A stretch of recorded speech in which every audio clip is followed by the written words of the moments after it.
Yo, what is going on, everyone? My name is Nick, or the Notorious Fantasy, and in today's video, I'm bringing you guys my wide receiver sleeper list for fantasy football in 2020. These guys aren't necessarily super deep sleepers, but they are considered sleepers because they're guys that go around round 9 plus in the draft. Some of these guys are even going further, deeper back in the draft, but this video is not strictly based on deep sleepers. It's more sleepers. As a whole, there will be a deep sleeper list coming at you in a couple of weeks. So before I get into the video, I'd like to ask you guys to click that subscribe button down below. It's free, and I produce content every single day to help you guys win your fantasy football championship come December. So let's take that ride. Click that subscribe button, and we will win this bitch together. So let's get right into it. Wide receiver sleeper list for fantasy football in 2020. First guy up to bat is Darius Slayton, wide receiver of the New York Football Giants, FFPC ADP 120.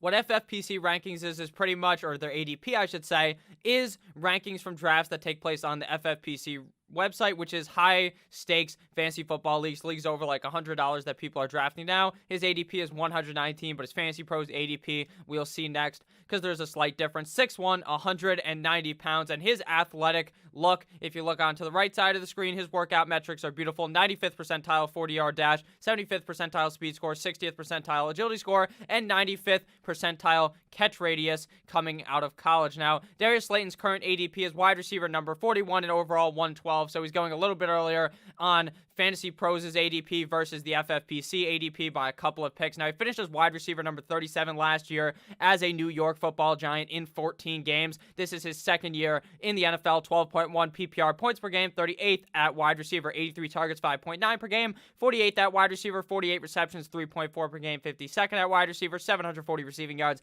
52.9 per game, 40th at wide receiver, 3 red zone receptions, 73 at wide receiver, 8 total tutties, 8th at wide receiver, and a 16.60% target share in that Giant offense at 61st overall at wide receiver. Now, I understand that those stats aren't necessarily the best thing you've ever seen in your life with your eyes because he's not a top 10 at really anything besides from touchdown total. But what you have to understand is Darius Slayton really got his start on this team later into the season. We saw at the beginning of the year when Eli was healthy, Darius Slayton was nowhere to be found. But once Danny Dimes started stepping in, the Giants looked a lot better, and so did Darius Slayton. Now, I understand it took a couple of guys to get injured at the position around him for him to get his start, but just because of those injuries doesn't mean he won't be involved this season. Darius Slayton should be looking as potentially being Daniel Jones's wide receiver 1 deep down the stretch. We are seeing that happen, and Darius Slayton was catching balls deep down the field. He's a very fast guy, like I talked about before, and he is going to be getting a lot of his yards doing that. 15.4 yards per reception, 20th at wide receiver. So he's going down the field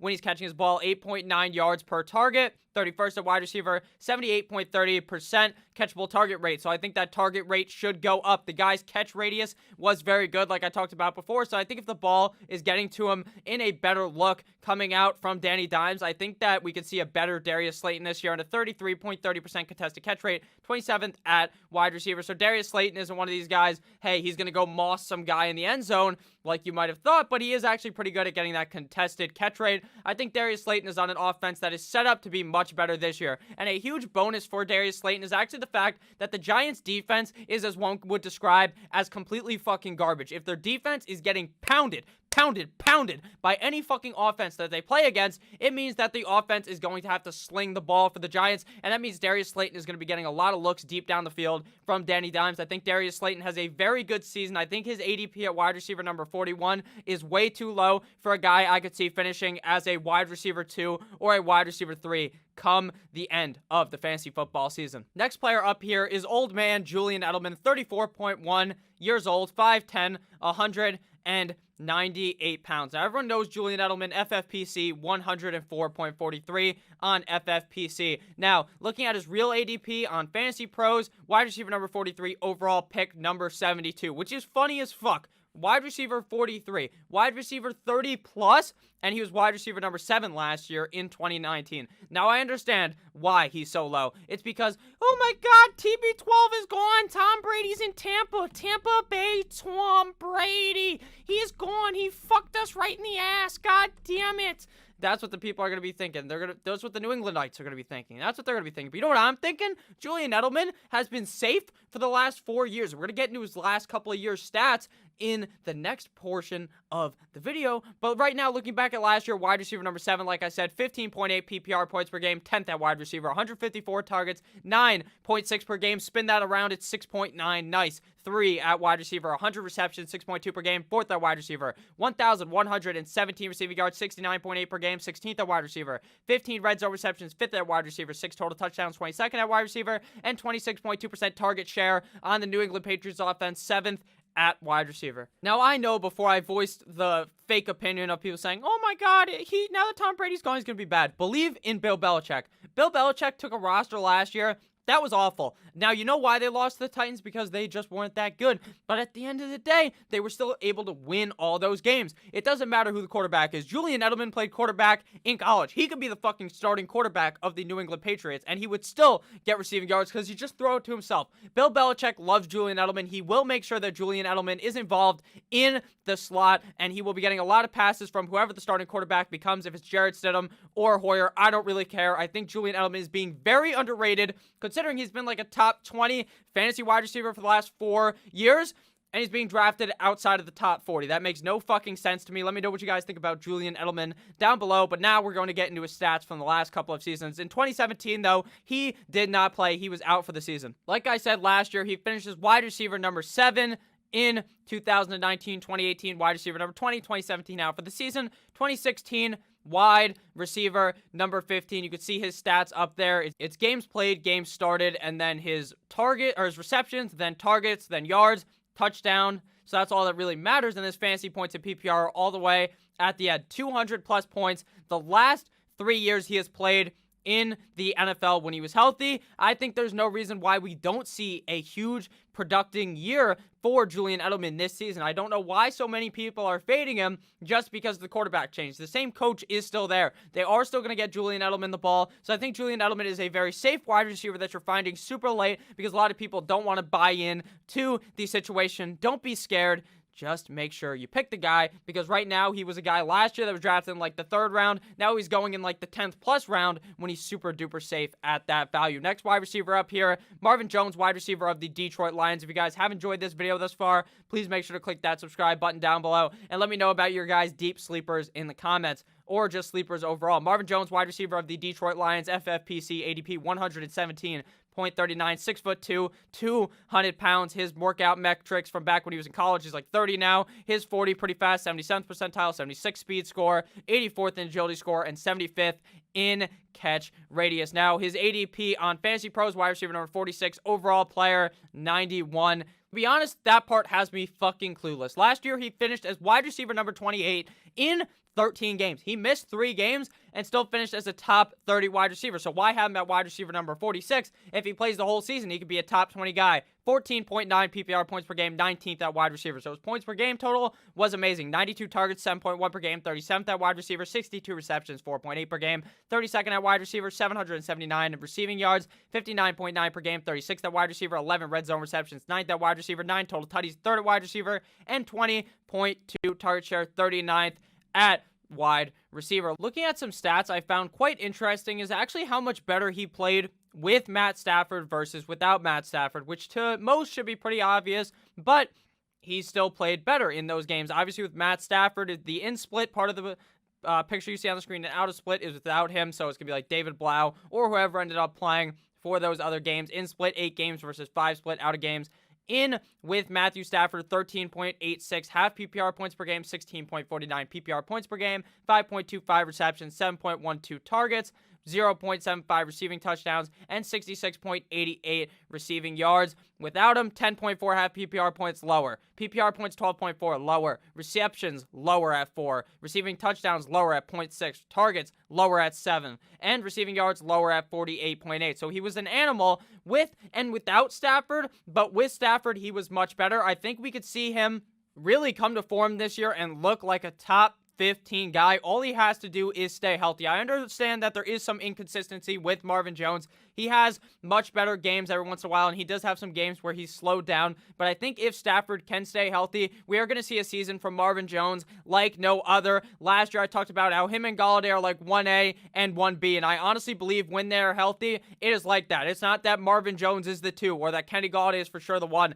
They are both so talented that Stafford will throw the ball to either of them. I think that there's no other wide receiver options around them that are super scary to make Marvin Jones not be amazing this season for the Detroit Lions. Next wide receiver on the list here, we got Preston Williams, wide receiver of the Miami Dolphins, FFPC ADP 158.46, 6'4", 211 pounds, undrafted free agent last season for the Dolphins, and we picked him up. I'm a Dolphins fan, and this guy is very, very fucking good. FFPC ADP, like I said over there, his wide receiver ADP on Fantasy Pros is 55, which is way too low, and his overall pick is number 131. Last year finished as wide receiver 77 in 2019 in 8 games, 11.3 PPR points per game, 43rd at wide receiver, 60 targets, 7.5 per game, 68th at wide receiver, 32 receptions, 4.0 per game, 75 at wide receiver, 428 receiving yards, 53.5 per game, 73rd at wide receiver, 6 red zone receptions, 33rd at wide receiver, 3 total touchdowns, 59th at wide receiver, and a 21.4% target share, 31st at wide receiver in that Miami Dolphins offense. Something super interesting I found about Preston Williams is this stat right here. Now, this isn't necessarily Preston Williams. It is Preston Williams split with Devontae Parker, but the in-split is Devontae Parker stats when Preston Williams was in the game. I think this is notable because Devontae Parker was taking a shit when Preston Williams was in the game, and when Preston Williams was hurt, he was playing really good. So I think this correlates to 2 things. The one thing is that Devontae Parker is not that good when Preston Williams is not, and when Preston Williams is healthy, and that Preston Williams is so good that he is going to be the target monster over Devontae Parker. Devontae Parker in split when Preston Williams was playing the games, 9.75 PPR points per game and 11.5 PPR points per game. His receptions was 3.5 per game, 0.5 touchdowns, and 6.5 targets and 50 receiving yards. Out of split, we can see when Preston Williams is in the game, out of the games, when he is hurt, 16.52 half PPR points per game, 19.27 PPR points per game, 5.5 receptions, 0.62 touchdowns, 9.5 targets, and 100.25 receiving yards. All of his numbers almost doubled because he was just so much better when Preston Williams was out of the games. What this shows me is that Preston Williams is much better than everyone thinks. When he was healthy, he was a guy a couple of weeks into the season, like 3 weeks in, that was a guy that you had in your flex. He was that good. He was on the shitty Miami Dolphins team that were god-awful at the beginning of the season, and he was still tearing it up. When Fitzmagic is healthy, I honestly think Preston Williams will outscore Devontae Parker. Now, once Tua comes in, 8 weeks, 10 weeks into the season, then it's all up in the air because Tua will just randomly throw to one guy more, maybe because they have more chemistry. But I think Fitz and Preston Williams have very good chemistry, and I think that Devontae Parker is really going to upset people, and Preston Williams is really going to light it up this year as an amazing sleeper late in your fantasy football draft. Now, the final guy of the video here, we have wide receiver John Brown, a.k.a. John B. of Outer Banks, wide receiver 146 on FFPC ADP. 5'10", 179 pounds, 3rd pick overall a bunch of years ago because he's 30 years old. His 40-yard dash, 98th, 58th speed score, 52nd burst score, 73rd agility score, and 58th catch radius. So some of these guys' workout metrics are shit, and the guy's just completely great. So the workout score doesn't necessarily tell you everything about the wide receiver. I just find it interesting because it kind of boosts your point in some things, like the fact that he's 98th, 40-yard dash, so he's very, very, very fast, 4.32 40-yard dash. Now, John Brown comes to Buffalo last season, or maybe he's been there for a while, but last season is when we really saw his breakout. Finished as wide receiver number 20 in 2019. Right now, he's wide receiver number 50 on Fantasy Pros, overall 108 ADP. So what do the Buffalo Bills do in the offseason? They bring in John Brown. Now, John Brown is obviously not John Brown. They bring in Stephon Diggs, I should say. So John Brown loses that alpha role. He's no longer the number one guy in Buffalo, but he doesn't need to be the number one guy to perform. Last year, we saw Cole Beasley perform at a very good rate, being the second best guy on the offense. Josh Allen is able to throw the ball all over the field, even though he throws it like 20 yards over some guys. It doesn't seem to matter because I think John Brown could do good without him. Now, his PPR points per game is probably going to go down. Last year, 14.7 PPR points per game, 22nd at wide receiver, 115 targets, which I think could still be reasonable, even with Stephon Diggs there.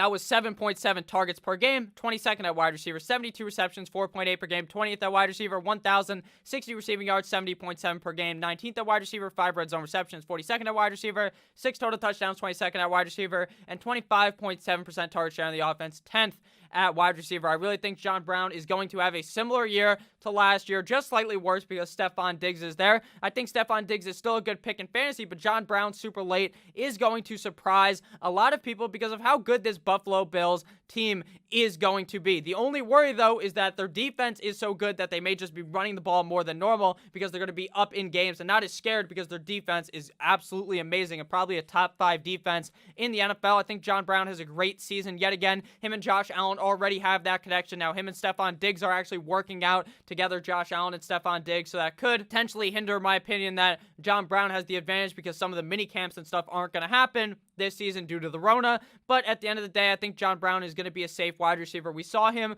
produce a lot last year. Even if he takes a step back, I think he's going to look great. And if Stefon Diggs was to somehow get hurt doing one of those stupid workouts you always see him doing on Twitter, maybe, just maybe, John Brown could perform again. Amazing, but he's like, John Brown's going to be your wide receiver 4 or 5 on your team, and you can throw him in easily as your flex when Buffalo has an easy opponent like the Jets or something, where he absolutely just butt fucks them, and you get a bunch of points. I think John Brown is going to be a safe pick late. Not as much upside as some of these guys, I think, because I guess that's kind of untrue, because he does have a lot of upside if Stefon Diggs gets hurt, but it is kind of capped, where some of these guys like Darius Slayton legitimately could be the wide receiver 1 on the team. Same thing goes with Devontae Parker, where we know Stefon Diggs is clearly going to be the one in Buffalo. So thank you guys all for watching this video. If at any point you ended up enjoying, please click that subscribe button that's on the screen and down below. Check out the video above me, to the left, and to the top left. I love each and every single one of you guys. Make sure to leave down below the special code, and I'll shout you out in a future video.